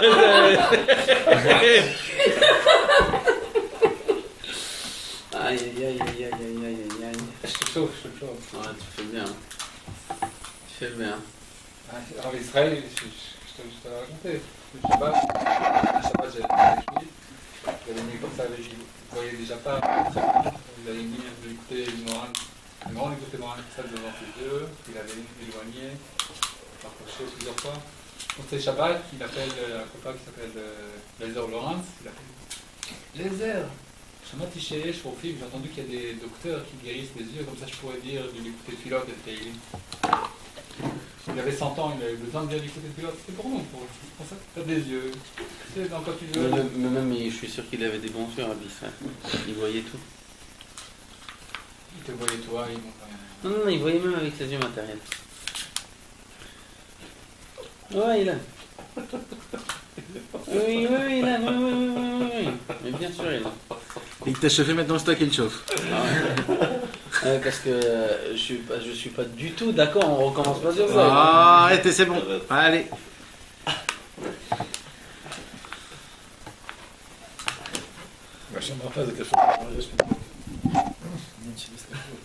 On enlève. Ça va être coupé? Non, ça va couper. Ça va censurer? Non, mais tout ce qu'il fait le tzaddik, c'est une caravane très spéciale, c'est très amant. C'est pas il n'y a pas de... Rien n'est simple dans ce qu'il fait le tzaddik, qui paraît simple à nos yeux, pas de Shalom. Parce que nous, on est des gens simples. Et qu'on interprète les choses à travers notre monde. C'est ça aussi le Minyan. C'est marqué c'est ce qu'il a dit Rabbeinu à Rabbi Nathan. Quand on vient voir le tzaddik, alors au début on croit qu'il est une pièce d'or, après une pièce d'argent, après une pièce de vie, après on pense qu'il est rien du tout. Parce que c'est nous-mêmes on manque on interprète les choses à travers nous-mêmes. Et le tzaddik, lui, c'est pas du tout nous-mêmes. Nous, on le voit à travers nos yeux gashmi. Mais lui, c'est tout ce qu'il fait, c'est des sodot, niflaim, tout le monde il repose sur lui. Sur une toux du tzaddik. Si tu te rappelles ce que tu m'as raconté là sur Rabbi Israël à l'époque, quand on était à Sukkot, te racontais la lettre de ça, Rabbeinu. qu'est-ce qu'il avait quand il est parti Ah, aux toilettes et qu'il a dit aller voir à la radio, maintenant ça s'est ouvert au man et tout s'est ouvert pour une chose comme ça. Il n'y a pas une chose que le tzaddik s'il bouge même son doigt ou il fait un clignement en deuil. Rabbeinu lui-même il disait, même mon bâillement c'est un chidouche dans le monde. Son bâillement quand il bâillait. Moi aussi, je fais Tous les élèves de Rabbeinu, c'est des chidouchim. Tous les juifs, c'est des chidouchim. Tous les goyim, ils vont bientôt nous envier. comme Bayer aussi. Ils nous envient beaucoup ils nous envieront beaucoup les goyim. On va prendre tous les jeux, c'est des douches. C'est le tzaddik qui est devant le route. Parce que là, il a une Torah sur nous et nous fait... C'est lui qui fait en sorte que tout devienne possible, réel. Donc, Non, c'est pas la peine. c'est lui qui devient. C'est une quatrième dimension. Exactement. C'est Exactement. pas plus. Mais si on fait du l'écouter de filote, on peut passer dans la quatrième dimension. Quel quatrième? Dans les 12 dimensions. La dernière fois qu'on était chez Rachel Imenu, c'est ça que j'ai raconté. On était avec Yitzhak et j'étais en train de faire du l'écouter de filote comme ça. Et des nanachim qui se sont mis à danser, à chanter comme ça. Il y avait un chabad à côté. Et il était en train de prier, il essayait de prier de mettre l'écoute, le pauvre et tout. Et il commençait à l'énerver, il n'arrivait plus à se concentrer pendant ses prières. Et il a pris une chaise, il s'est retourné quand il a pris la chaise, il l'aura jeté comme ça. Et moi, j'étais en train de prier l'écouter de filote comme ça. Et je prie l'écouter de filote et je prie que Dieu nous protège de la cruauté et de la colère. Rabbeinu, tout, il balance tout sur la... Et lui, il est juste à côté de moi. Et j'ai honte, moi, parce que j'ai peur qu'il croie que moi je fais exprès de dire cette prière-là pour lui. Et maintenant, je fais pas exprès, je lis l'écouter de filote, tu vois. Et après, je reprends et après, je dis, bon, je vais fermer ça et je vais faire autre chose. Je dis nanar. Et bon, je tombe et tu aides-moi à juger moi, mes amis, les kafsroutes, et même s'ils font quelque chose de pas bien à mes yeux, et que je crois pas. Et je fais pas que moi, j'ai mis une achat, et j'entends après à un moment donné, le mec, il se met à pleurer comme ça. Et vraiment, c'est-à-dire, il était en pleurs complet. Et ouais. C'est-à-dire, l'écouter de filote, des fois, je peux même pas t'imaginer comment ça peut se. Un litre, c'est comme ça, hein. La folie. La folie, comment ça peut faire des. C'est pelé. Il y a même du roi à côté dedans. Et ça rejoint ce qu'on a dit, quand en fin de compte, le monde, quand moi je le vis moi, c'est-à-dire il ne faut pas que je fasse cas des gens qui sont autour de moi. C'est moi et Dieu. Et le reste, ça existe. C'est dans mon monde. Toi, tu fais partie de mon monde intérieur. Moi, je le vis. Ma dimension. Exact. Et toi, au total. Non, mais on ne peut pas comprendre. C'est ça la grande force de Dieu, c'est parce que. Mais c'est ça la grandeur de Dieu, c'est qu'il a créé chaque être humain, c'est un monde en lui-même. C'est pour ça que la Torah dit quand tu sauves un être humain, tu as sauvé un monde en entier. Parce que toi, en fin de compte, tu es un monde en entier. Tout ce que tu perçois, tout ce que tu vis, tu es un monde en soi-même. C'est extraordinaire. Donc, ce que tu as raconté, ça rappelle une histoire de Nachman Roussisha. Une fois, Rabbi Israël, c'est l'exemple qui a entendu de Roussisha qui m'a raconté. Et que Rabbi Israël était chez Rabbi Yitzhak. Donc, je sais de Rabbi Shimon Bar Yochai, Rabbi Yitzhak était avec Rabbi Shimon. À la rentrée. Ça remonte à quelques dizaines d'années en arrière, dans cette histoire. Rabbi Israël est en train de prier, Télim, une petite culotte, il l'écoute. Comme c'est un endroit qui a un passage en réalité, ça m'a à voir. Face de l'endroit vers Tio. À l'époque, pour ça, c'était pas tellement populaire comme aujourd'hui.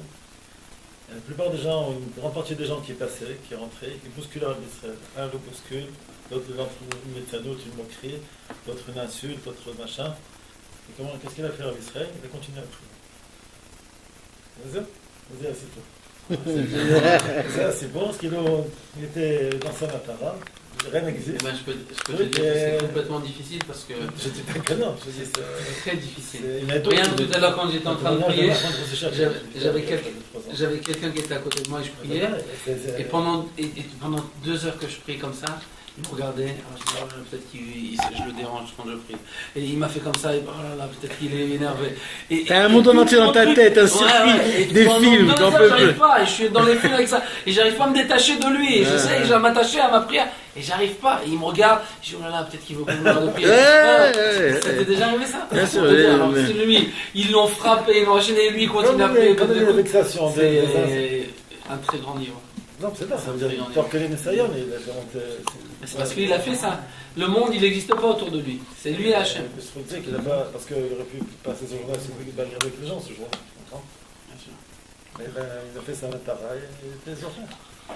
C'est dur de pouvoir. Et je pense qu'en fin de compte, cette Torah-là que tu viens de donner, Nathan, c'est une grande aide pour la prière. Quoi? Ce qu'on vient de dire. Que en fin de compte, le monde, là, ça n'existe pas. Et comme c'est ce qui nous a mis Dieu, ce que tu étais auparavant, etc. Ça veut dire que si on arrive à se Rabbeinu filer dans la Mefourash, il a tête dit. qu'il n'y a rien du tout, c'est moi et Rabbeinu Dieu. Mefourash, il a dit, on est obligé de tout effacer le passé dans la tête pour pouvoir prier comme il faut. Parce que le Yitzhara, il va t'emmener tout ton passé devant toi pour t'embêter dans ta prière. Surtout tes mauvaises actions. Mais t'as fait ça, et comment tu peux prier, et comment tu peux réclamer, et comment tu peux faire ça. Rabbeinu, il a dit, surtout les jeunes. Les jeunes, ils ont beaucoup plus ce problème-là.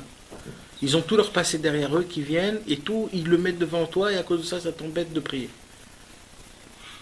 Rabbeinu, il dit, quand un homme y prie, il faut qu'il blase tout. Il veut des doutes, en français, ça veut dire isolement. Il faut s'isoler. Il ne faut plus rien. Là, je suis moi avec Dieu. Comme un homme avec une femme qui s'isole du monde en entier. Il le fait ça avec de la cupidité. Personne. Moi et Dieu. Il n'y a rien. C'est un truc comme ça. Si on n'arrive pas à ça, on ne peut pas prier. Sinon, tu as un circuit, tu te fais des films sur chacun qui est à côté de toi. Tu as un film en entier sur chacun. Exact. Et tu peux rester, plus tu restes, plus ton film devient encore plus complet. Avec des problèmes, des trucs et tout ça. C'est grave, hein, comment c'est. C'est pour ça Rabbeinu il dit que Fort, il raconte ça, Rabbeinu que David c'est Ameller il faisait pas des doutes en mettant son talit dessus. Parce que quand tu viens avec une magavette ou alors tu viens avec un talit, tu te mets dessus, tu sais plus ce qui se passe derrière, tu sais pas qu'est-ce qui te regarde, tu peux crier, tu peux pleurer, tu peux prier, tu sais pas qu'est-ce qui te regarde, tu sais pas ce qui se passe, y a rien. Et même si on te frappe, en fin de compte, tu sais même pas qui c'est. On s'en fout, mais tu regardes pas, tu te fermes regardes et toi pas. t'es tout seul comme ça, et arrive ce qui arrive. T'es dans ton coin. Il y a des histoires de Tzadikim dans ce projet ordinaire. C'est dans la Benussac, dans l'Agnon. Même quand ils ont été massacrés, ils se sont rendus compte qu'ils ont été assassinés. C'est-à-dire qu'ils étaient de l'écoute Jusqu'à leur mort. Des coups. Ouais, il a reçu un coup de couteau, il Il a sait des même pieux, pas des qu'il machins, il ressentait pas. En fait, ils sont pas morts, ils sont restés là où ils Des étaient. charbets, c'est. Ils étaient en haut, ils sont restés là-bas. C'est tout. Ils n'ont rien ressenti. Charbet, c'est pour eux. Et alors, on raconte que Rabbi Naftali, c'était une puissance dans la prière. Rabbi Naftali, c'était pas quelqu'un que vous croyez. Hein. Rabbi Naftali, c'est quelque chose qu'on ne peut pas expliquer, même logiquement, on ne peut pas expliquer. Rabbi Naftali, on raconte qu'un jour, Il disait qu'il priait très bien. hein, Il disait qu'il Ouais. priait très bien. un jour Rabbi Naftali, les KGB, ils sont venus, pas les KGB, les gens d'avant, je sais pas comment on raconte ça, comment c'était quoi qu'il y avait avant, mais qui sur le KGB, il est venu avant, ils sont venus pour prendre son fils à l'armée. Tu sais que avant, il n'y avait pas plus grave que ça, parce qu'avant l'armée c'était 30 pas, ans, c'était 30 ans. Il est mort. Là. Et c'est pas qu'il est mort, il n'y avait pas de téléphone, il part, il ça n'y devient- a plus rien. Non, mais il Il y a devient rien. un russe, ça devient un goy. Mais mis à part, il n'y a plus de contact. Il n'y a plus de contact avec l'enfant jusqu'à l'âge de 30 ans. C'est terminé, il ne sait plus où ils habitent ses parents, il n'y a plus de contact. Même s'il devient goy, il n'y a plus de contact. Tu ne sais même pas ce qui se passe avec lui, s'il meurt, s'il vit. Alors imagine-toi, il frappe à la porte de Rabbi Naftali, en plein milieu de Tfilat Mincha. Tu es en train de prier Tfilat Mincha, je suis à la maison, en plein milieu de la Hamida. Et quand ils viennent, ils ont cassé la porte, le balagan, la maman elle crie, les enfants ils courent à tous les trucs. Et Rabbi Naftali, il était en plein milieu du salon comme ça. Il est en train de prier. Et il y a eu le balagan et tout ça. Alors vite, il y a des Breslevs qui sont venus, ils ont pris Rabbi Naftali. Et ils l'ont mis quelque part d'autre pour pas que ça l'embête. Parce qu'ils ne pouvaient pas le bouger, il était complètement... Donc ils l'ont porté, ils l'ont mis quelque part d'autre, et il a continué, il y a eu le balagan, les policiers ils sont venus, sauf les enfants ils se sont faufilés, ils n'ont pas pris... Ils n'ont pas pris d'enfants. Et après quelques heures, ils sont venus. Rabbi Naftali, il a terminé la Hamida. Ils ont dit, Rabbi Naftali, on te demande pardon. Vraiment, t'as un petit peu bousculé. Tout ça. Il a dit, mais de quoi vous parlez? Je sais pas ce qui s'est passé. J'ai rien entendu. Je sais pas de quoi vous avez parlé. Ça, c'est une histoire. Il y a eu beaucoup d'histoires comme ça. Mais il faut que vous sachiez quelque chose. Là, on Il y en a eu parle. un autre avec un mec avec du feu, comme ça, on est de Rabbeinu. Ça, c'est une autre histoire. Ouais, ça, c'est une autre C'est histoire. aussi les mêmes, ouais, c'est Ouais, ça. c'est une autre histoire. Ouais. C'est à C'est Rosh qui Hashanah. cet élève? C'est Rabbi Naftali. Ah, c'était Rabbeinu Naftali, c'est ça? Ouais, à Rosh Hashanah. Et Rabbeinu, il a dit de lui que je suis monté dans les cieux et j'ai vu quelqu'un qui priait très fort avec Dvekut. Ouais.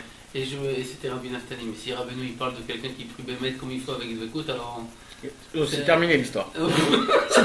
C'est bon, on raconte plus, on a compris. On a compris de qui on parle. Non, mais j'aurais pu penser qu'il dit ça de Rabbi Shmuel Isaac. Non, Rabbi Shmuel Isaac aussi. Non, mais il dit ça de Rabbeinu Rabbi lui a Naftali, dit ton travail c'est la tefila.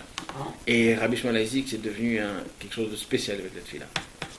On raconte que quand Rabbi Shmuel Isaac il soupirait pendant la tefila, tous ceux qui entendaient son soupir, c'est eux-mêmes comme si qu'eux-mêmes ils pouvaient plus bouger.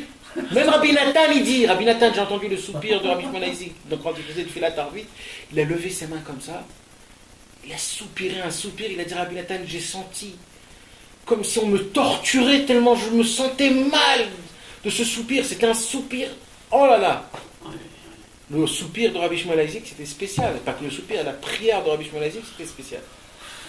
Il passait toute sa vie à prier. On sait rien. Mais non, mais on sait rien. C'est pour ça, nous, on voit ici à Beth Shemesh, à droite, à gauche, on croit qu'on. Non, mais ça veut dire, on parle pas, c'est des gens rien. de Tzano, Mais on on comprend parle pas de la rien. grandeur des élèves de. On a parlé de la grandeur des élèves du Baal Shem Tov, on a parlé. Mais c'est ça la grandeur de Rabbeinu. C'est que Rabbeinu, il a dit, vous, ce ne sera pas dans les livres. C'est le Mashiach qui va s'asseoir tous les jours, qui va raconter des histoires sur vous. Ça n'avait pas été écrit dans les livres comme ça. C'est le Mashiach qui va raconter votre histoire.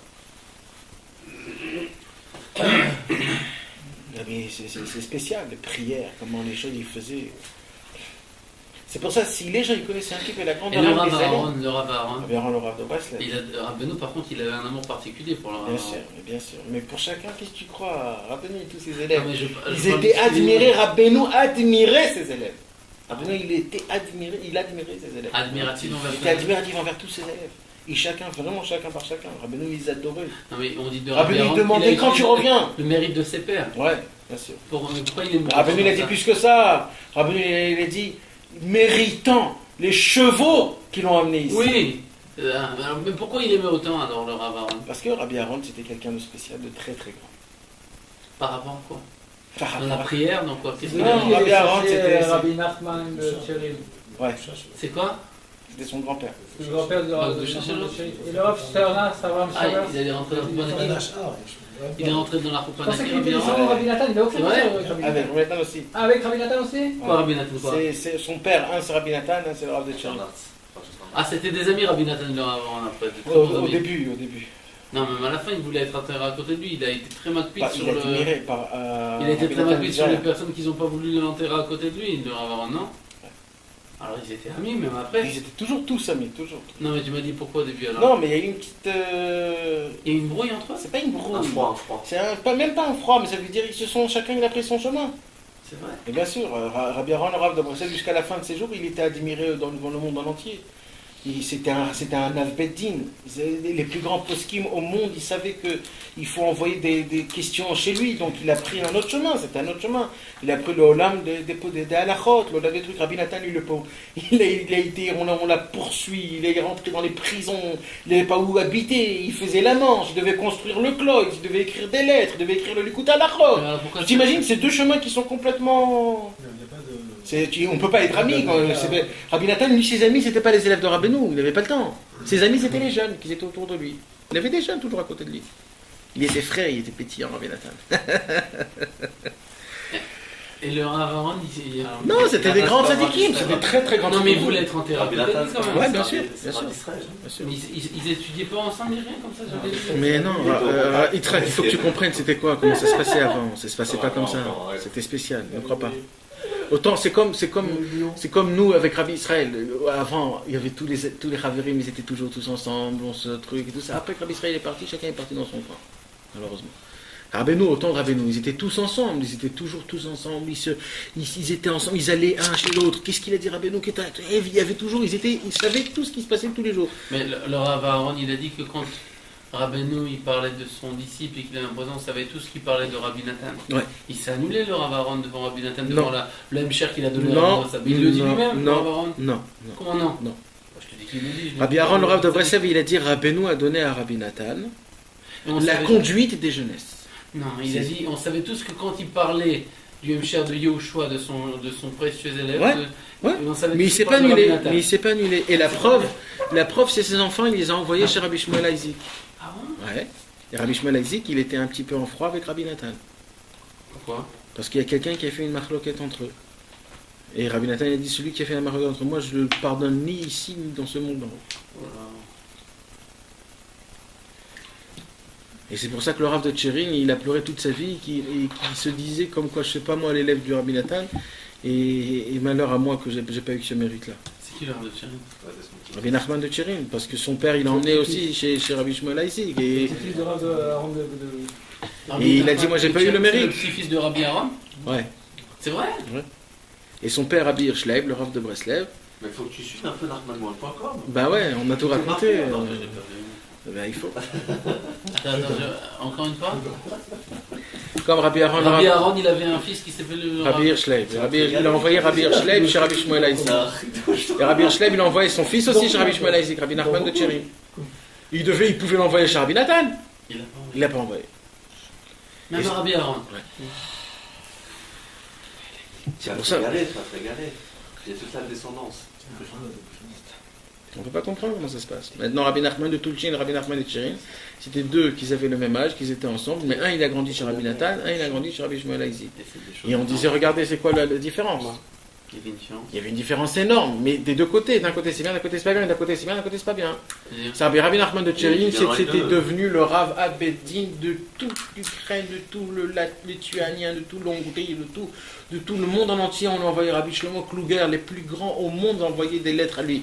C'était un Gaon Olam comme personne a connu dans le monde. comme le Rav Le Aaron. Rav de Tchérin. Comme le Rav Aaron. Exactement comme son grand-père et comme son père aussi. Ouais, mais il n'y a pas aujourd'hui. Mais on dit qu'il y avait plein sur. Bien sûr. C'était un géant au monde. Il était connu dans le monde. Dans le monde.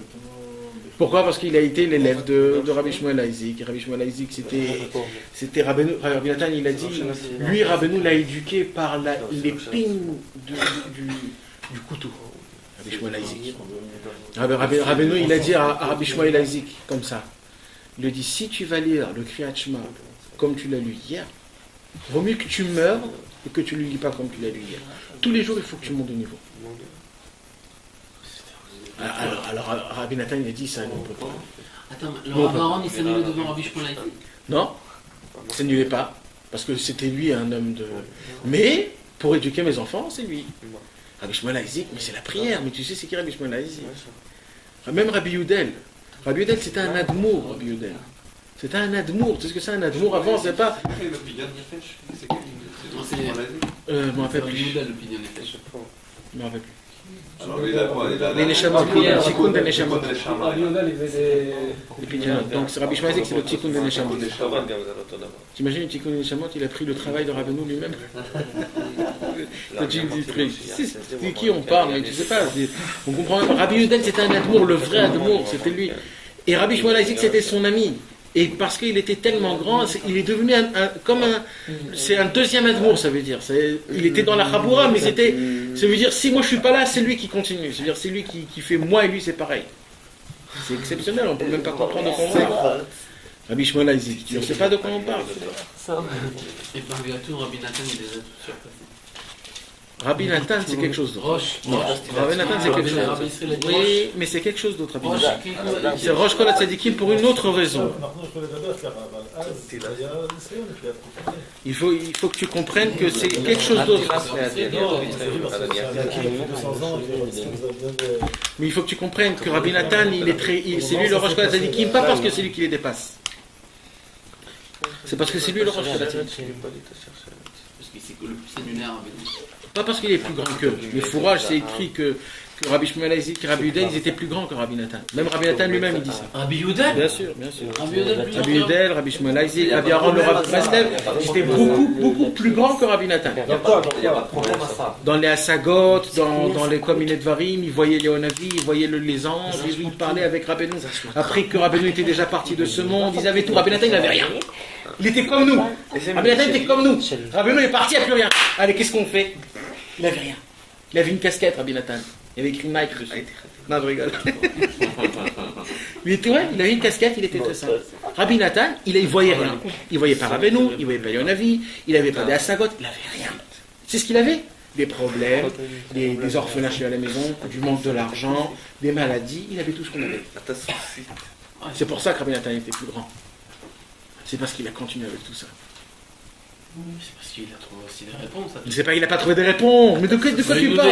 Mais t'es fou. Mais tu sais comment Rabbi Nathan est parti de ce monde? Tu sais comment Rabbi Nathan est parti de ce monde, tu sais à cause de quoi? De peine. De peine. Parce que la Scala, elle a eu le mérite de rentrer partout. Avant, ils allumaient tous la bougie de Hanoukia dehors. Et l'année où Rabbi Nathan est parti de ce monde, ils ont tous allumé la bougie de Hanoukia sur la Shulchan. Pourquoi? Parce qu'ils avaient honte de la Scala. Ils voulaient faire partie de la Scala. Quand il a vu ça, Rabbi Nathan, il est mort. Il a dit, ceux qui ont gagné, c'est pas nous.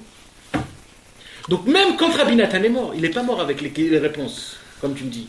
Les réponses. Un vrai tzaddik, c'est quand il meurt avec tous les grands problèmes et qu'il voit que c'est lui qui a perdu. Comme tous les grands tzaddikim. C'est quoi qui voit que c'est lui qui a perdu. C'est lui qui a gagné. Non, c'est lui qui a perdu. Et que, comme quoi je suis un nul et j'ai pas gagné. C'est ça les vrais tzaddikim. On leur fait rien montrer dans ce monde. On leur fait montrer tout dans le monde à Elion. Tout.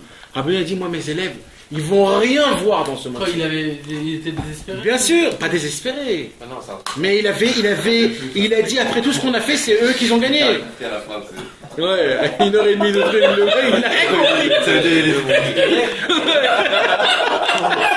on a rêvé là.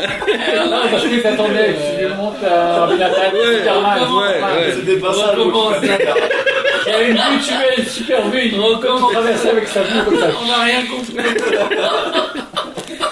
Ah ouais, vraiment. Passez. J'ai plus de voix là. Il y a quelqu'un qui peut m'aider. Un peu plus. Tu me dis, il est parti de ce monde, il était. Bien sûr. Tu lis les dernières lettres, tu lis ce qui s'est passé. Le Rabbi Nathan était déçu. Avec tout ce qu'il a eu, le truc et tout ça, il a été déçu. Je crois que Rabbi Nathan, il est mort dans un bolide comme on voit dans les films des rois, avec tous ses élèves à côté, et avec tous ses livres juste en face de lui, comme aujourd'hui les rabbinim. Pas ça du tout. On lui a piqué tous ses livres. Il est mort dans une maison qui n'était même pas à lui. Il est mort, ses enfants n'étaient même pas à côté de lui. Il y en avait 2 ou 3 qui étaient à côté de lui. Sa femme n'était pas là. Il n'y avait rien, c'était le balagan, c'était le chaos complet. Ça, c'est les vrais tzadikim. On leur prend tout, ils n'ont rien de ce monde. Mais quand il est monté en haut, c'est le ciel en entier qui s'est arrêté. Dieu lui-même. Pour recevoir Rabbi Nathan.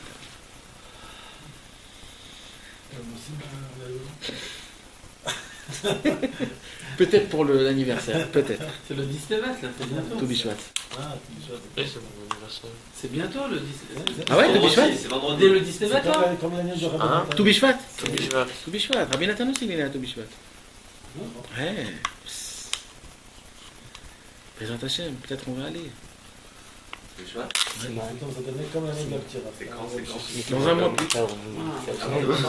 Dans un mois et 10 jours. 20 heures de matin. C'est le 16. C'est le 16. Mais il est décédé c'est quand on dit Tu veux te chauffer? C'est quoi? Pas cher quoi. Tout Bishvat. C'est pas cher. Il paraît que c'est pas cher. Pas cher. C'est qu'à des billets à $140, t'as entendu? Je sais pas s'il y aura encore. C'est pas encore. C'est pour le premier Nissan. Pour le Aleph Nissan, il y aura des billets à $140 par Elal. Pas 200. Ouais, pareil là, mais qui c'est qui a dit ça? Non, ça dépend. En vérité, c'est $99. Maintenant, $99 sans rien. Qui veut mettre. Et c'est aussi sans rien du tout. Maintenant, Sans rien. la valise, $20. Place dans l'avion, encore $10. Je sais pas. Les guides t'as compris. C'est ça les vrais tzadikim et les tzadikim. Dans ce monde-ci, ils travaillent. C'est pas le kiff-kiff dans ce monde. Alors le Rav Shmuel Isaac, tout ça, il disait de lui, même Rabbi Nathan qu'il était plus grand que lui. Non. Eux, ils disaient rien. Ils disaient rien. C'est un constat. C'est comment le monde était, comment la Naga elle s'est fait, que tout le monde disait que. Et même Rabbi Nathan, c'est pas qu'il était sûr. Il savait même que c'était eux les plus grands. T'as vu la tirade de Rabbeinu? T'as vu comment Rabbi Nathan il s'est opposé qu'on amène les Rophim à Rabbeinu, personne ne l'a écouté? Va voir là-bas. Mais même Rabbi Nathan, il avait des problèmes. Il allait voir Rabbi Udel, il allait voir Rabbi Shimon Aizik. Il disait, un Pidyon, prie pour moi, je t'en supplie, j'ai besoin de tes prières. Il disait plein de choses. Mais tout le monde voyait, et Rabbi Nathan l'envoyait, il fallait aller chez les autres. Pourquoi? Il dit Rabbi Nathan dans les lettres, il dit, mais vous êtes fous, mais qu'est-ce que vous attendez? Il y a les élèves de Rabbi qui vivent encore. Pourquoi vous n'allez pas les voir? Ils ont besoin. Et ils étaient tous chez lui. Enfin, tu les dégages de chez toi et tu leur dis d'aller là-bas. Ouais. Mais tout, et Rabbi Nathan il a dit plusieurs fois, et on voit aussi la grandeur. Rabbi Udel, il voyait Léonavi, un jour il courait dehors, il a vu Léonavi. Il lui a dit, qu'est-ce que tu fais, où tu vas? Il dit, je vais au cœur du monde. Il dit, c'est qui le cœur du monde? C'est Rabbeinu. Plein de choses comme ça. Plein de choses comme ça, et Rabbi Nathan, lui, il voyait rien. Avant, il ne voyait pas. Il voyait rien. S'il voyait, c'était pas le vrai Rabbi Nathan que nous on connaît. C'est ce que je viens d'expliquer, c'est tout le cours qu'on vient de dire. Rabbi Nathan, c'était Rabbeinu quand il était le prostique légal. Et de là-bas, il criait à tout le monde, ça c'était Rabbi Nathan. Aucun rapport sur Rabbi Nathan. Comment moi je l'expérimente, quand on est dans les Mémorana, dans les Matroufa, dans Kilombe, on se retrouve, on se revoit, mais l'écouter de Philote. Rabbi Shimon Aizik ne peut pas l'écrire, l'écouter de Philote. Il peut pas. Il ne peut pas dire Pocher, Rachani. Il peut pas. C'est faux. C'est ça que je me disais, mais Rabbi Nathan, comment il peut écrire des choses pareilles? Parce que c'était vrai. C'est vrai. C'est-à-dire quoi c'était vrai? Lui, il se croyait comme ça. Mais eux, c'était des gens amitiés. Ils n'étaient pas comme ça. Béhémet, ils n'étaient pas comme ça. Ils n'étaient pas comme ça du tout. Mais Rabbi Nathan, Rabbeinu, il a fait faire passer dans le lien du cross toutes les gammes. Toi, tu vas être en bas, tu vas crier à tout le monde à Niouj. C'est ça ton travail. C'est pour ça que c'est le plus grand. Parce que d'être haut, c'est pas une chorma. C'est d'être en bas et d'avoir la tête en haut, ça c'est une chorma. Ah oui, ça c'est une chorma. C'est pour ça que tu es Rosh Kol HaTzadikim. Ah bah oui. C'est pour ça. Ah bah oui, je suis d'accord. T'as compris? Maintenant c'est pas le niveau. Je suis d'accord. Je suis d'accord. Ah ouais. C'est-à-dire le niveau, il y avait les autres qui étaient plus hauts, mais la grandeur, la vraie grandeur, c'est comme ça, c'est ça l'histoire, t'as compris? D'être en haut, c'est facile, ça aurait été bien de vivre. Entre guillemets. Non, dis-moi aussi de vivre sa hauteur. Mais quand t'es en bas et que t'as la tête en haut, c'est la chose la plus difficile.